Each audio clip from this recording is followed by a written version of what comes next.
త్రినేని సీరియల్లో leading role పోషిస్తున్నాడు Chandrakant. ముఖ్యంగా గత వారం ముందు యాక్సిడెంట్ జరిగింది మహబూబ్ నగర్ దగ్గర.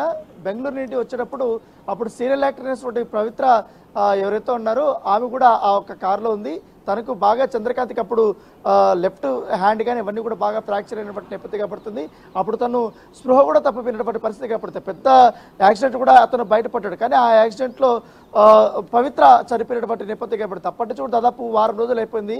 వారం రోజులు అయిపోయిన తర్వాత ఆ పవిత్ర సంబంధించిన కార్యక్రమాలన్నీ చూసుకున్న తర్వాత ఆయన బెంగళూరులో ఉన్నారు. బెంగళూరులో తన పిల్లల్ని చూసుకున్న తర్వాత నిన్న 2 రోజుల ముందు హైదరాబాద్కి వచ్చారు. హైదరాబాద్కి ఆల్కాపూర్ కాలనీ ఉన్నటువంటి ఒక అపార్ట్మెంట్లో ఆల్రెడీ పవిత్రను చంద్రకాంత్ ఇద్దరు కూడా అక్కడే వారు ఉండేవారు. ఇక్కడి నుంచి కూడా వారు షూటింగ్స్కి వెళ్ళేవారు అనేసి కూడా ఉన్నటువంటి ఫ్రెండ్స్ వాళ్ళందరూ కూడా చెప్పిన నేపథ్యం పడుతుంది. అయితే నిన్న వచ్చిన తర్వాత చాలా వరకు కూడా స్నేహితులు తలుపు కొట్టారు, తలుపు తీయలేదు. ఎందుకంటే ఈ యొక్క ఏసీకి సంబంధించినటువంటి సౌండ్ వల్ల ఏమన్నా తీయలేదేమనేసి కూడా మెయిన్ కూడా ఆఫ్ చేస్తారు. మెయిన్ ఆఫ్ చేసినా కూడా ఎంతసేపు తలుపు కొట్టినా కూడా తలుపు తీయలేదు. తర్వాత తలుపులు బద్దలు కొడితే ఆ బాల్కనీలో తను ఉరివేసుకొని ఆత్మహత్య చేసుకున్నటువంటి సంఘటన తీవ్ర సంచలనం సృష్టించింది. దీంతో పోలీసులు కూడా నిన్న వచ్చారు. పోలీసులు నిన్న వచ్చినప్పుడు మొత్తం ఆ పరిసర ప్రాంతాలంతా కూడా వారు చెక్ చేశారు. చెక్ చేసిన తర్వాత క్లూస్ టీమ్ వాళ్ళంతా వచ్చారు.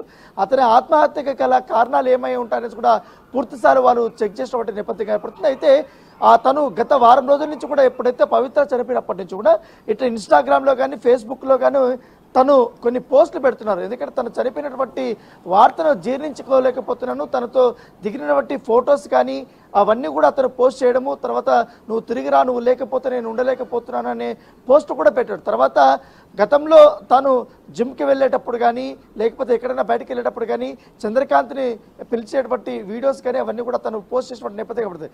అయితే ఇక్కడ చంద్రకాంత్కి ఆల్రెడీ పెళ్ళి అయిపోయింది 2015లో.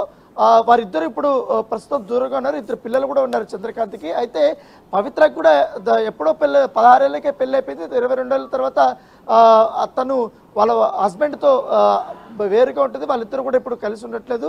అప్పటి నుంచి కూడా త్రినేని సీరియల్ స్టార్ట్ అయినప్పటి నుంచి వీళ్ళిద్దరూ లీడ్ రోల్ పోషిస్తున్నారు. అప్పుడు వీళ్ళిద్దరికి పరిచయం అయింది. అప్పటి నుంచి కూడా వీళ్ళిద్దరూ కలిసే ఉంటున్నట్టుగా తనే ఒప్పుకున్నాడు. ఎందుకంటే యాక్సిడెంట్ అయిపోయిన తర్వాత తను ఒక వీడియో రిలీజ్ చేశాడు.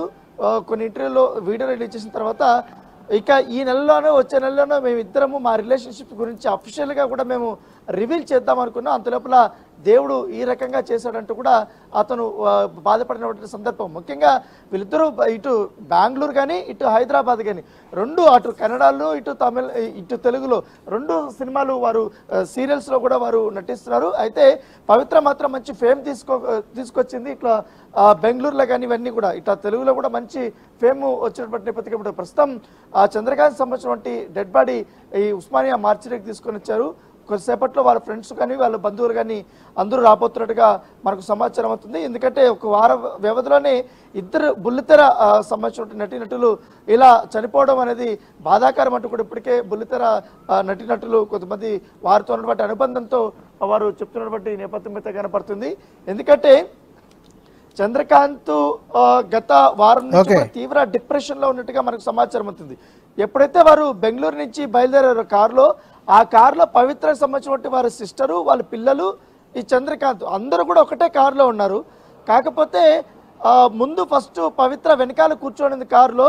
తర్వాత ఆ వెనకాలలో ఇంకో అమ్మాయి కూర్చుంది. ఆ అమ్మాయిని మాత్రం ముందుకు పంపించింది. తర్వాత పవిత్ర వెనకాల కూర్చుంది. అప్పుడు యాక్సిడెంట్ జరిగిన తర్వాత చంద్రుకి తీవ్ర గాయాలై ఆయన